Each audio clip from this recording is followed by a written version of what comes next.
Malam itu sunyi. Angin dari arah utara membawa aroma tanah basah dan kayu lapuk. Di jalan berkerikil yang membelah hutan pinus, sebuah mobil van tua warna abu-abu melaju perlahan. Lampu depannya menembus kabut tebal, sementara mesin mobil sesekali batuk karena menanjak terlalu tinggi. Di dalam mobil itu ada 3 orang.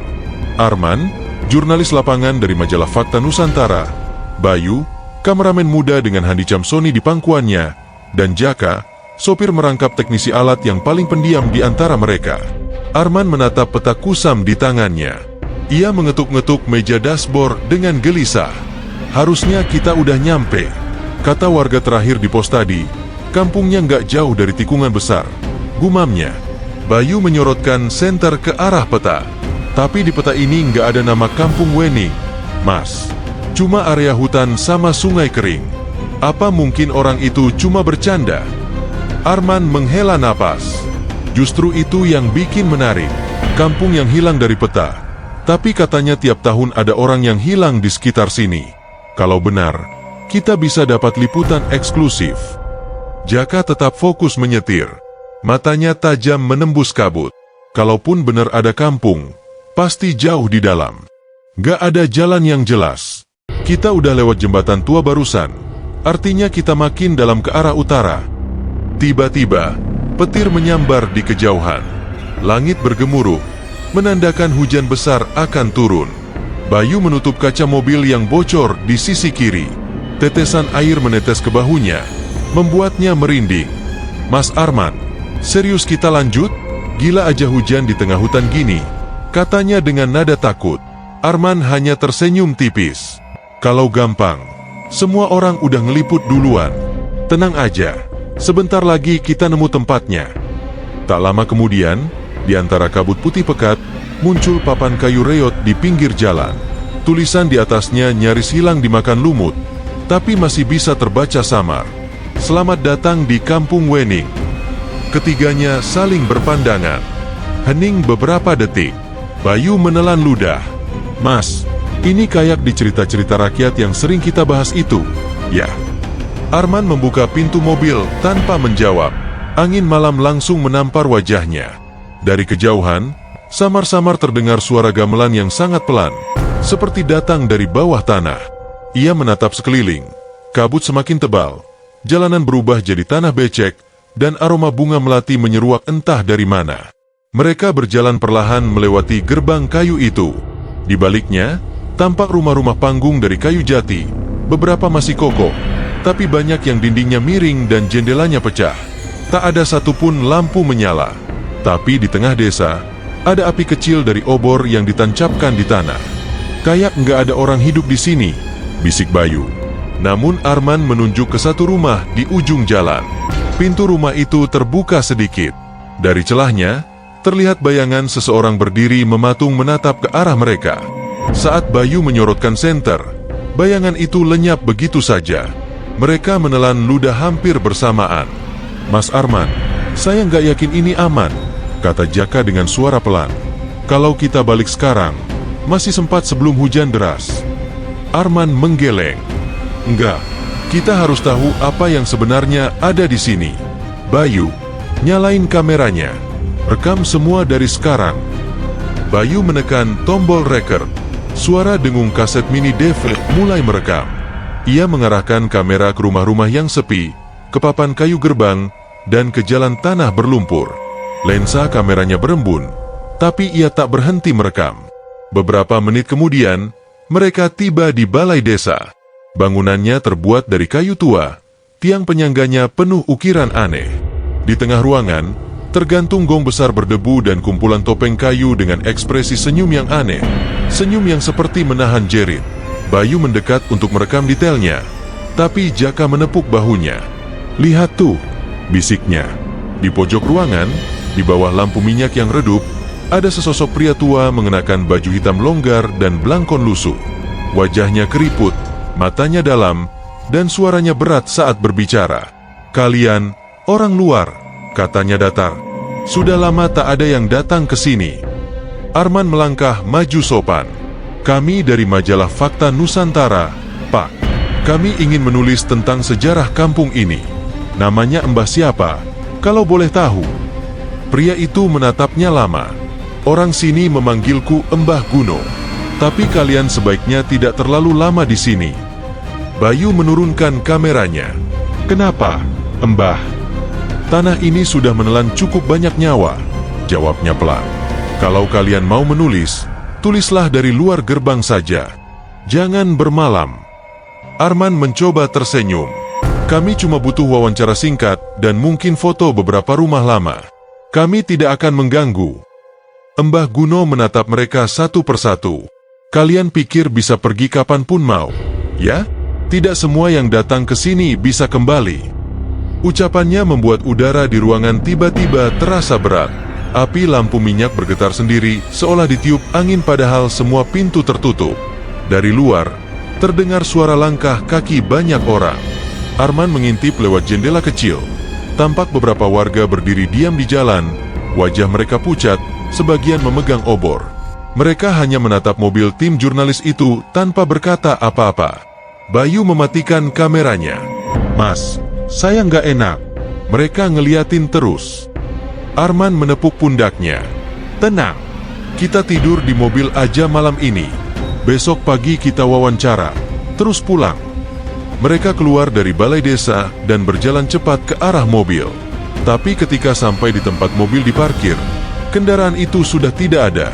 Yang tersisa hanyalah bekas roda yang terhapus lumpur. Jaka panik. Tadi di sini, Mas. Saya parkir persis di depan gapura itu. Arman memeriksa sekeliling. Hanya kabut, suara jangkrik, dan gemericik air dari sungai kecil di belakang rumah. Tak ada tanda-tanda mobil. Seolah kendaraan itu ditelan bumi. Hujan turun tiba-tiba, deras dan dingin. Mereka berteduh di bawah atap rumah kosong di tepi jalan. Bayu gemetar, menggenggam kameranya erat-erat. Handicamnya merekam sendiri karena tombol record entah kenapa menyala lagi. Di layar kecil, tampak sesuatu bergerak di balik kabut. Sosok perempuan berambut panjang berjalan perlahan di belakang mereka. Mas Arman, suara Bayu bergetar. Itu siapa di belakang kita? Saat mereka menoleh bersamaan, sosok itu sudah hilang. Hanya tanah basah dan kabut putih pekat yang tersisa. Malam itu mereka tidak bisa tidur. Di kejauhan, gong besar di balai desa berdentang 3 kali. Setiap dentang menggema di dada mereka, membuat bulu kuduk berdiri. Dan di sela suara hujan, terdengar bisikan dari arah gerbang. Selamat datang, giliran kalian sudah tiba. 3 detik setelah itu, handicam Bayu merekam sendiri, menyorot papan kayu gerbang kampung yang kini berubah tulisan. Kampung Tumbal. Handicam Bayu masih menyala, merekam setiap kilat yang menyambar langit. Arman duduk bersandar di dinding, menatap luar dengan pandangan kosong. Mobil kita nggak mungkin hilang gitu aja. Pasti disembunyikan orang kampung, katanya, mencoba menenangkan diri sendiri. Jaka yang sejak tadi diam, menggenggam kunci mobil yang masih tergantung di jarinya. Tapi kenapa disembunyikan? Mas, mereka mau kita nggak bisa keluar. Bayu menarik napas gemetar. Atau mungkin, mereka mau kita di sini sampai besok pagi. Mbah Guno tadi bilang jangan bermalam, kan? Petir menyambar lagi, menerangi wajah mereka sejenak. Bayu menatap layar kameranya. Di rekaman terakhir, sebelum baterai hampir habis, terlihat sosok perempuan berambut panjang menatap dari balik kabut, wajahnya pucat seperti mayat. Bayu buru-buru mematikan kamera itu dan memeluknya erat-erat. Mas Arman, suaranya bergetar. Tadi waktu saya lihat di layar, ada yang berdiri di belakang kita. Waktu kita noleh, dia udah nggak ada. Arman menatapnya lama. Jangan pikirin hal-hal aneh dulu. Mungkin cuma pantulan cahaya. Tapi nada suaranya sendiri terdengar ragu. Di luar, suara gamelan samar terdengar lagi, lembut tapi ritmenya tak wajar. Seolah bukan musik hiburan, melainkan mantra yang mengundang sesuatu. Dari arah balai desa, tampak cahaya obor bergerak pelan ke arah mereka. Bayu merapat ke dinding. Mas, ada orang datang.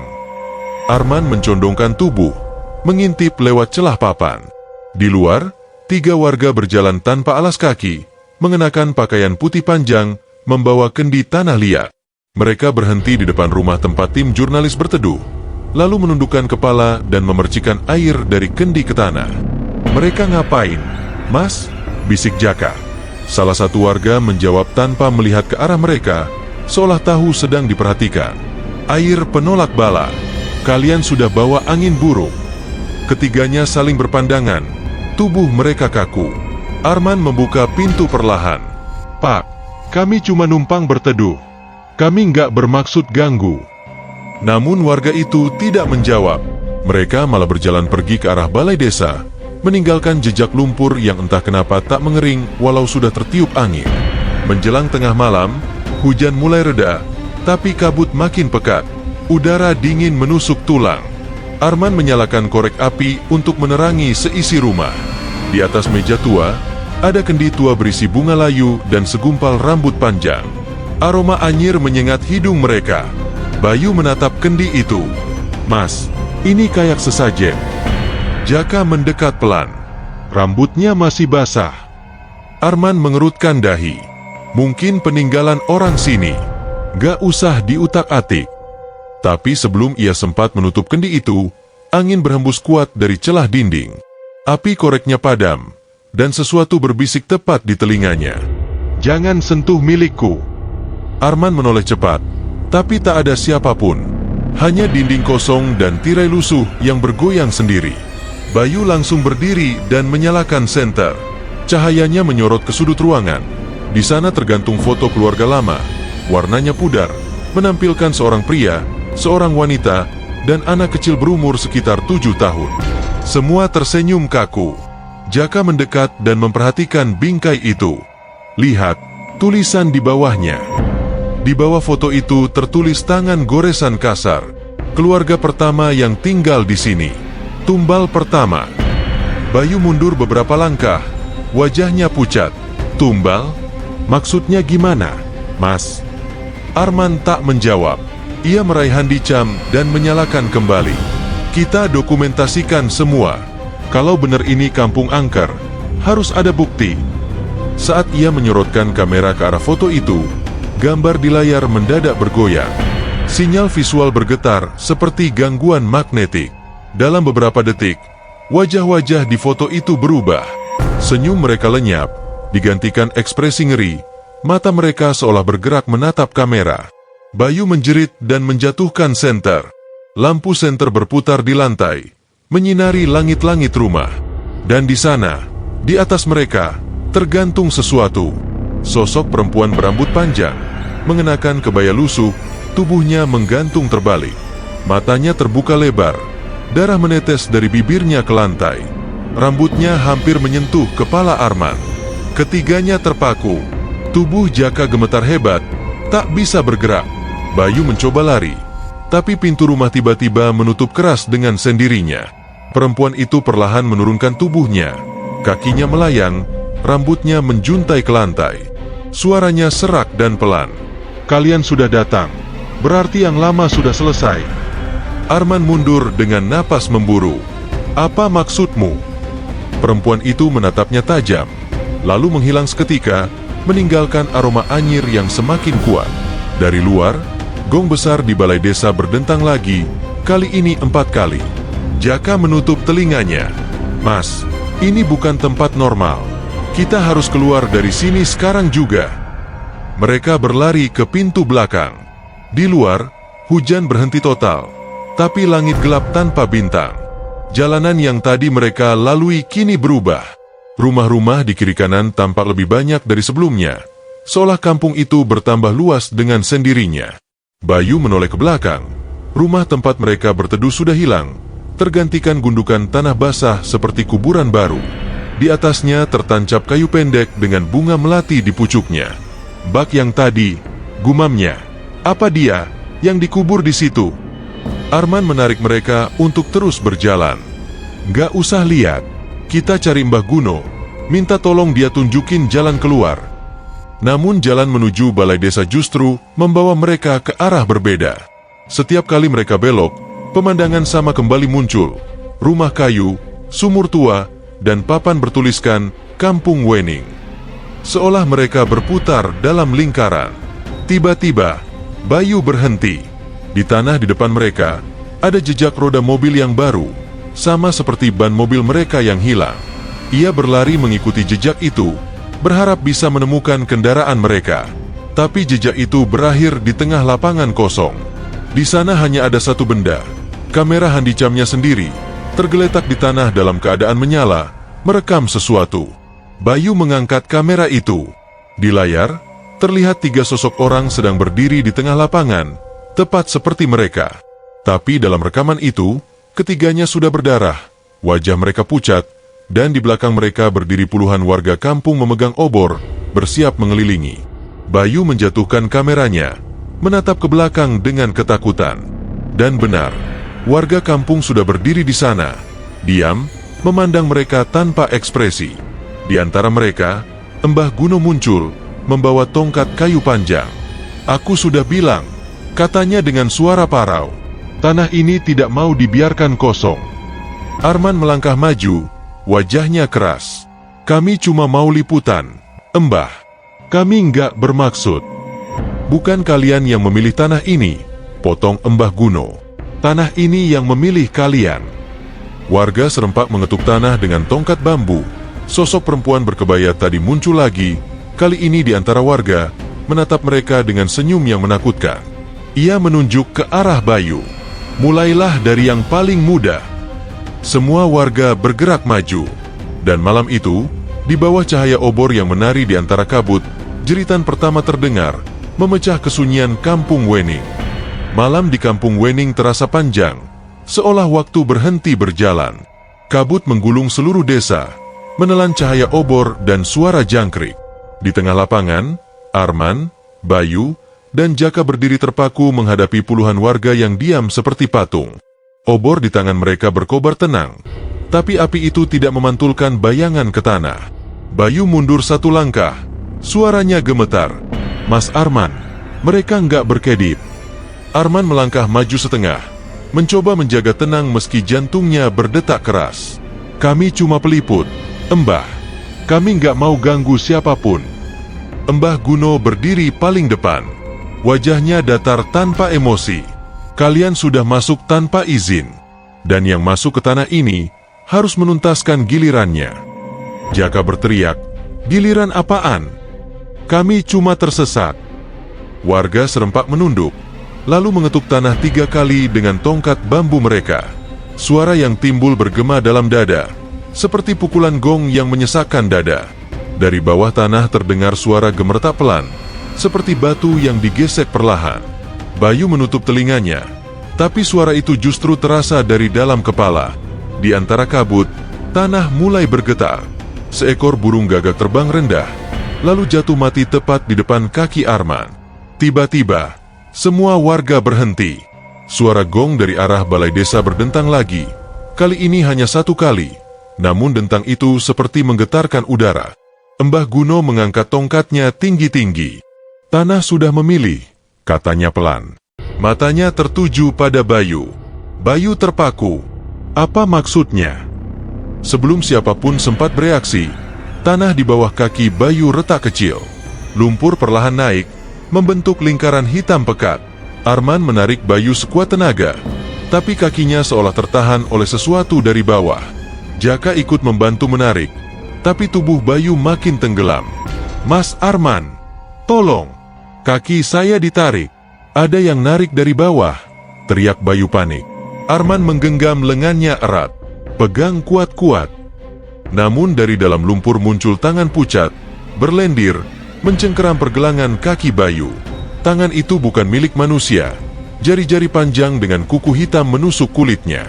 Bau anyir darah bercampur lumpur memenuhi udara. Bayu menjerit keras, "Mas, tolong aku! Tolong!" Jaka menyorotkan senter ke lumpur, dan seketika cahaya itu menampakkan wajah-wajah pucat muncul di permukaan tanah. Wajah-wajah dengan mata kosong, mulut terbuka, berbisik serempak. "Satu untuk tanah, satu untuk jiwa." Arman menarik lebih keras, tapi tangan itu semakin banyak, mencengkeram tubuh Bayu dari lutut sampai pinggang. Dalam hitungan detik, Bayu tertarik separuh tubuhnya ke bawah tanah. Matanya melebar ketakutan. "Aku nggak mau mati. Tolong, Mas." Arman dan Jaka menjerit bersamaan, menarik dengan tenaga terakhir, namun tanah menelan tubuh Bayu sepenuhnya. Dalam sekejap, hanya Handicam yang tersisa di permukaan, tergeletak di lumpur dengan lampu rekam yang masih menyala. Suara jerit Bayu berhenti tiba-tiba. Hening menggantung. Kabut berhenti bergerak, dan warga menunduk serempak. Embah Guno menatap Arman tanpa ekspresi. "Sudah dimulai," katanya. "Tanah harus diberi makan." Arman gemetar menahan amarah dan takut. "Kalian gila. Kalian bunuh dia." Embah Guno berjalan pelan ke arah Handicam, mengambilnya, lalu meletakkannya di tangan Arman. "Tidak ada yang mati di sini, Nak. Mereka hanya berpindah." "Pindah kemana?" "Ke bawah," jawab Embah Guno datar. "Tempat semua tumbal beristirahat." Warga mulai bubar, meninggalkan lapangan tanpa menoleh. Hujan gerimis turun lagi, menutupi jejak darah di tanah. Arman berlutut, menggenggam Handicam Bayu erat-erat. Layar kecilnya masih menyala, tapi apa yang terekam membuatnya membeku. Dalam rekaman, Bayu tampak berdiri tegak di lapangan. Tubuhnya kotor, wajahnya tenang tanpa luka, namun matanya kosong. Di belakangnya, puluhan bayangan samar bergerak pelan, seperti menari di balik kabut. "Bayu," bisik Arman. "Oh Tuhan!" Jaka menarik Arman untuk pergi. "Mas, kita nggak bisa tinggal di sini. Kita harus cari jalan keluar sebelum mereka datang lagi." Mereka berlari di antara rumah-rumah kayu yang basah. Tapi setiap gang yang mereka lewati selalu berakhir di tempat yang sama, lapangan itu lagi. Di tengahnya, lumpur tempat Bayu ditelan sudah kering, seolah tidak pernah terjadi apa-apa. Arman menatap sekeliling. "Kita ke balai desa. Mungkin ada catatan atau peta." Mereka masuk ke balai desa yang gelap. Di dalamnya, bau dupa kering bercampur aroma bangkai. Meja kayu di tengah ruangan penuh buku catatan. Semuanya ditulis dengan aksara Jawa kuno. Arman membuka satu, dan menemukan halaman yang masih baru. Tulisan tangan kasar itu berbunyi, "Setiap 7 tahun, tanah menagih. Siapapun yang menginjak tanah Wening tanpa izin, akan menjadi bagian darinya. 1 tumbal untuk menjaga kehidupan, 2 untuk menutup lubang, 3 untuk memanggil Raja Lama." Jaka membaca cepat, matanya melebar. "3 tumbal, Mas. 3. Kita tinggal berdua." Suara langkah kaki berat terdengar dari luar. Arman mematikan lampu minyak dan bersembunyi di balik meja. Lewat celah pintu, terlihat beberapa warga berjalan membawa sesuatu di atas tandu bambu, tubuh Bayu. Tapi tubuh itu kini mengenakan baju putih panjang. Wajahnya datar, matanya terbuka menatap kosong ke langit. Embah Guno berjalan di belakangnya sambil menggumam mantra. Tumbal pertama telah diterima. 2 lagi sebelum fajar. Arman menahan napas. Tubuhnya gemetar. Tapi ia tahu mereka tak punya waktu lama. Ia menatap Jaka dan berbisik sangat pelan. "Kita harus keluar malam ini juga." Namun saat mereka hendak keluar dari jendela, Arman memandang kembali Handicam di tangannya. Ia menyalakan rekaman terakhir. Kali ini tampak dirinya sendiri dan Jaka sedang bersembunyi di balai desa, tepat di posisi mereka sekarang. Dalam rekaman itu, pintu di belakang mereka perlahan terbuka, dan seseorang berdiri di sana dengan wajah menatap ke arah kamera. Baik, tapi wajahnya kini kaku, kulitnya keabu-abuan, dan matanya hitam legam. Ia tersenyum pelan. "Mas Arman, kenapa pergi sebelum giliranmu?" Jaka menoleh cepat ke belakang. Pintu balai desa memang terbuka, dan sosok yang sama berdiri di sana, basah, membeku, membawa obor yang meneteskan darah, bukan minyak. Dan saat gong besar berdentang untuk 5 kalinya, suara Embah Guno menggema di luar. Tumbal pertama sudah kembali. 2 lagi akan menyusul sebelum fajar. Malam itu, kabut kampung Wening berubah warna menjadi merah samar. Dan di udara, suara tawa lembut perempuan kebaya terdengar lagi, menandai awal dari ritual berikutnya. Kabut di kampung Wening semakin pekat. Rumah-rumah kayu tua terlihat lebih menyeramkan, seperti menatap mereka dengan mata kosong. Arman dan Jaka berdiri terpaku di tengah lapangan, menatap sosok Bayu yang kini bukan lagi manusia, namun menjadi bagian dari tanah itu. Tubuhnya kaku, kulitnya abu-abu, matanya hitam legam. Arman menggenggam Handicam yang masih merekam. mencoba menangkap bukti sekaligus mengingat momen sebelum semuanya hilang. Jaka menatapnya panik. "Mas, kita nggak bisa di sini. Kita harus kabur sebelum mereka memanggil yang kedua." Tapi jalanan yang mereka lalui selalu berputar kembali ke lapangan pusat. Setiap belokan membawa mereka ke tempat yang sama, tanah yang sama di mana Bayu ditelan. Dan dari arah balai desa, gong berdentang pelan, diiringi mantra yang terdengar seperti ribuan bisikan orang tua. Embah Guno muncul dari balik kabut, tongkat kayunya di tangan. Wajahnya keras, tanpa emosi. "Kalian pikir bisa lari dari tanah Wening? Tanah ini memilih siapa yang akan tetap hidup, dan siapa yang akan menjadi bagian dari tanah." Arman menatapnya tegang. "Kami cuma ingin pulang, Embah. Tidak ada maksud jahat." Embah Guno menunduk. "Maksud bukan masalah di sini. Yang masuk harus menuntaskan giliran." Ia menunjuk ke arah Jaka. "Salah satu akan menjadi tumbal kedua jika tidak kau serahkan diri." Jaka menjerit, "Mundur." "Tidak, aku nggak mau." Dari kabut muncul sosok perempuan berkebaya lusuh yang sebelumnya menampakkan diri kepada Bayu. Kini ia berdiri di samping Embah Guno, rambutnya menjuntai, mata memerah. Suara bisikannya terdengar ke seluruh lapangan.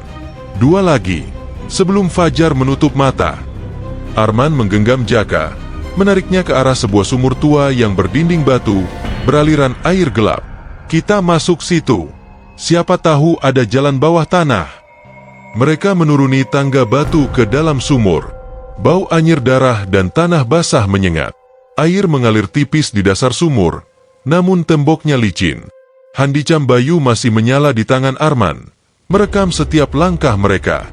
Di bawah sumur, mereka menemukan lorong sempit yang tampak alami, seperti gua. Di dindingnya, ukiran kuno menggambarkan manusia dan makhluk tanah bergabung, tubuh terseret ke bawah tanah. Arman membaca beberapa simbol dengan gelisah. Tumbal adalah jalan, tanah adalah penjaga, yang hidup akan kembali sebagai pengawas. Jaka menatapnya pucat. "Kita sedang masuk ke dalam mulut kampung ini, Mas." Langkah mereka terganggu oleh suara ranting patah di atas mereka. Dari sumur, bayangan putih bergerak mengikuti mereka. Arman menyalakan senter kecil. Cahaya itu menembus lorong gelap, dan di ujung terlihat Embah Guno berdiri di atas batu besar, menatap mereka dari atas. "Kalian pikir bisa sembunyi di bawah tanah?" Suaranya bergema. Dari lantai sumur, tangan-tangan pucat muncul dari celah tanah, meraih kaki mereka. Arman dan Jaka berteriak, menendang dan menarik tubuh mereka. Suara jeritan dari Bayu terdengar samar, bercampur dengan bisikan ritual dan suara gamelan yang kini terdengar semakin keras. Malam itu terasa tak berujung. Arman menemukan pintu rahasia di lorong gua, tertutup kayu tua. Ia mendesak Jaka untuk mendorongnya bersama. Di balik pintu, lorong melebar, diisi cahaya merah samar. Bau dupa, tanah basah, dan darah menempel di dinding. Di tengahnya, terlihat altar batu dengan sesajen bunga layu dan kendi tanah liat. Di sana, beberapa kerangka manusia setengah hancur digantung, seperti menunggu ritual. Arman menunduk, memandangi satu kerangka yang familiar. Baju dan wajahnya seperti Bayu. Tangan kerangka itu menggenggam handicam yang masih menyala. Layar menampilkan wajah Arman dan Jaka yang baru saja masuk lorong. "Mereka merekam kita selamanya," bisik Jaka. Dari ujung lorong, suara perempuan berambut panjang terdengar lagi. Giliran kedua, sudah dekat. Arman menatap Jaka. "Kita nggak bisa menunggu. Kita harus keluar sebelum mereka memilih yang kedua." Mereka berjalan cepat menelusuri lorong. Namun setiap langkah seolah menambah panjang lorong itu. Pintu keluar sumur tampak jauh tak terjangkau. Seperti waktu dan ruang di kampung itu dimanipulasi. Di dinding, ukiran simbol bergeser sendiri, menampakkan gambar mereka ditelan tanah, diiringi senyum warga kampung yang menatap dari balik kabut. Saat langkah terakhir menuju cahaya pintu keluar, Arman menoleh satu kali. Di belakang mereka, Embah Guno berdiri, mata menatap tajam. Ia mengangkat tangan, dan suara gong terdengar kali ke-6, kali ini memekakkan telinga. Tumbal kedua, hampir waktunya. Dan malam itu, Arman dan Jaka mengetahui satu hal. Kampung Wening tidak akan membiarkan siapapun pergi begitu saja. Pintu keluar di hadapan mereka mulai terbuka sedikit. Cahaya pagi samar menembus kabut. Namun di luar sana, mereka tahu, bab 5 adalah penutup. Tempat semua rahasia kampung akan terbuka, dan nasib mereka ditentukan. Cahaya pagi yang samar menembus kabut tebal di Kampung Wening. Namun udara tetap dingin dan berat. Arman dan Jaka berlari menembus lorong sempit di bawah tanah. Napas mereka tersengal, jantung berdebar kencang. Setiap langkah terasa seperti menapaki hidup dan mati sekaligus. Di belakang mereka, gong besar berdentang untuk ketujuh kalinya, memekakan telinga. Suara gamelan ritual bercampur bisikan perempuan berambut panjang terdengar semakin jelas, mengisi lorong dengan hawa mencekam. Arman menoleh, tapi Mbah Guno dan warga tak terlihat. Entah bagaimana, mereka selalu muncul di depan, menutup jalan keluar. Mereka mencapai ruang terbuka di bawah balai desa. Cahaya merah dari obor di altar batu menerangi lorong. Di sana, Arman melihat sesosok kerangka setengah hancur yang mengenakan baju bayu. Tangan masih memegang handicam yang merekam terus-menerus. Hati Arman nyaris berhenti. Bayu telah menjadi tumbal pertama Kampung Wening. Arman menggenggam Jaka. Kita nggak bisa tinggal di sini. Pasti ada jalan keluar. Jaka menatap altar itu, wajah pucat. Mas, lihat, semua tumbal yang ada di sini. Mereka bukan cuma mati. Mereka hidup kembali sebagai pengawas tanah. Dari balik kabut, Mbah Guno muncul perlahan. Tongkat kayunya diketuk ke lantai 3 kali. Kalian pikir bisa melawan tanah Wening? Semua yang masuk akan menjadi bagian dari siklus ini. 1 tumbal diterima, 2 lagi menunggu. Giliran kalian sudah hampir tiba. Arman menelan ludah. Kita bisa membatalkan ritual ini. Kita bisa membebaskan Bayu. Mbah Guno tersenyum tipis, seperti tersenyum pada anak nakal. Tidak, tanah memilih sendiri. Yang mati kembali sebagai penjaga. Yang hidup akan pergi jika tanah mengizinkan. Tiba-tiba, dari kabut, muncul sosok perempuan berkebaya lusuh. Matanya merah, rambut menjuntai. Ia menunjuk ke arah Jaka. Giliran kedua dimulai. Jaka menjerit dan menatap Arman. Mas, aku nggak mau. Arman menggenggam tangan Jaka erat. Dengar, kita harus lari ke sumur bawah. Jalan itu satu-satunya. Mereka berlari menembus kabut. Tangan Jaka gemetar di genggaman Arman. Dari balik kabut, tangan-tangan pucat muncul dari tanah, mencoba mencengkeram kaki mereka. Gong berdentang lagi. Dentangannya semakin cepat, seperti jantung raksasa yang menekan dada mereka. Saat mereka tiba di mulut sumur, Arman menoleh. Mbah Guno berdiri di atas, matanya menatap tajam. Hidup atau mati, terserah tanah, katanya. Tetapi hanya satu yang boleh pergi. Arman menarik napas panjang. Aku rela. Aku serahkan diriku, asalkan Jaka selamat. Jaka menolak, tapi Arman memaksanya. Mereka berdua turun ke lorong sumur, tangan mereka saling menggenggam. Sosok perempuan berkebaya menyusul dari belakang, tapi perlahan menghilang ketika Arman mengucapkan nama Bayu dengan keras. Suara itu memecah kabut, seperti teriakan jiwa tumbal pertama yang berbalik membela mereka. Di lorong bawah tanah, Arman menemukan gua kecil. Dindingnya dipenuhi simbol kuno. Di tengah gua, terdapat cermin besar dengan permukaan air tenang. Di cermin itu, Arman melihat bayangan Bayu. Wajahnya tenang tapi kosong. Bayu menatap Arman seolah memberi pesan. Pergi, sebelum fajar. Arman dan Jaka menatap satu sama lain. Mereka tahu, ini satu-satunya kesempatan. Dengan napas tertahan, mereka berlari menembus lorong ke arah cahaya di ujung gua. Saat mereka hampir mencapai mulut sumur, gong terakhir berdentang. Dentangannya begitu keras, seolah mengguncang seluruh tubuh mereka. Mereka melompat keluar dari sumur, jatuh ke tanah lembab di tepi hutan. Kabut perlahan menghilang, cahaya pagi mulai menembus. Mereka terengah-engah, tubuh basah, tangan berlumuran lumpur, namun masih hidup. Arman menoleh ke belakang, tapi gerbang Kampung Wening telah lenyap. Hanya hutan dan kabut tipis tersisa. Jaka menunduk, menatap tanah di depan mereka. Apakah Bayu, Arman menggeleng. Dia sudah menjadi bagian tanah itu. Tapi kita berhasil keluar. Kita hidup, dan itu yang penting. Mereka berjalan perlahan menjauh dari hutan. Napas mulai normal. Handicam Bayu ada di tangan Arman, masih merekam. Arman menatapnya, lalu menekan tombol off.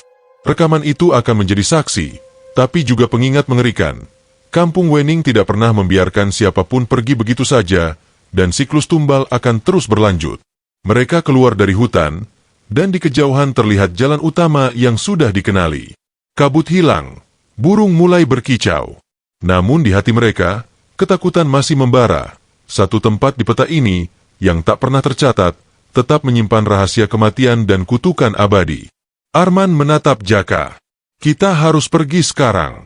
Cerita ini harus diceritakan, tapi hati-hati. Jangan sampai ada yang lain tersesat ke Kampung Wening. Mereka berjalan menjauh, meninggalkan hutan, meninggalkan kampung yang tak tercatat di peta. Tapi di kejauhan, di balik pepohonan, terdengar bisikan samar. Selamat datang, giliran berikutnya akan tiba, 7 tahun lagi. Dan dengan itu, legenda Kampung Tumbal tetap hidup, menunggu korban berikutnya.